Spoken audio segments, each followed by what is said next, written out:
Well, after a shaky start, the Missouri Tigers come up with a 58-14 win over Murray State in the season opener. I'm Bill Pollock, and joining me, Mike Reeves from MissouriNet.com. Mike, somewhat of a slow start, maybe some jitters, but after that, Mizzou really settled down. I don't know, Bill, they want to call it jitters. I know Coach Gary Pinkel wasn't real big on using that particular phrase.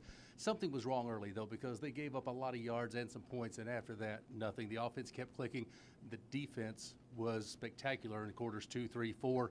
Granted, it's not an SEC opponent. We all get that. But they needed a good start to the season, and they just got one. Yeah, and the one thing that I liked defensively was that they created some turnovers. 3 interceptions, 2 of those by E.J. Gaines. That was a question mark that we had going into the season. Could this defense force turnovers? And they certainly did tonight. And they have a history of being able to, and Gaines can be one of the elites. I really think he can be. He shows that on a night-in and night-out basis. And again, the competition gets a whole lot better, but the fact they forced the turnovers, that's big. And we'll kind of go this direction with it, too, on the offensive side. I thought James Franklin stepping up and looking really, really good. The numbers are what they are, but he looked good. I think that was important, too. Yeah, and he's got a lot of targets to throw to. The other big story, too, was Henry Josie with the big 68 yards? I'm going to make sure I get this right. Yeah, 68-yard touchdown. I mean, and he blew down the sideline.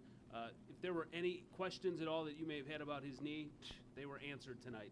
Talked about it when the play happened. Angles, and when defensive players have angles on a runner and you expect them to be knocked out of bounds, and he ran right past the angle. I saw nothing tonight that didn't look an awful lot like he looked when he was at his healthiest and at his best. I don't want to set those kind of expectations out for him just yet. I mean, he's coming off a devastating injury, but what a night he had, and his teammates recognized it too, and so did his head coach. Toledo lost to Florida 24-6. That's who Mizzou will play next Saturday, a 2:30 kick here Saturday from Faurot Field.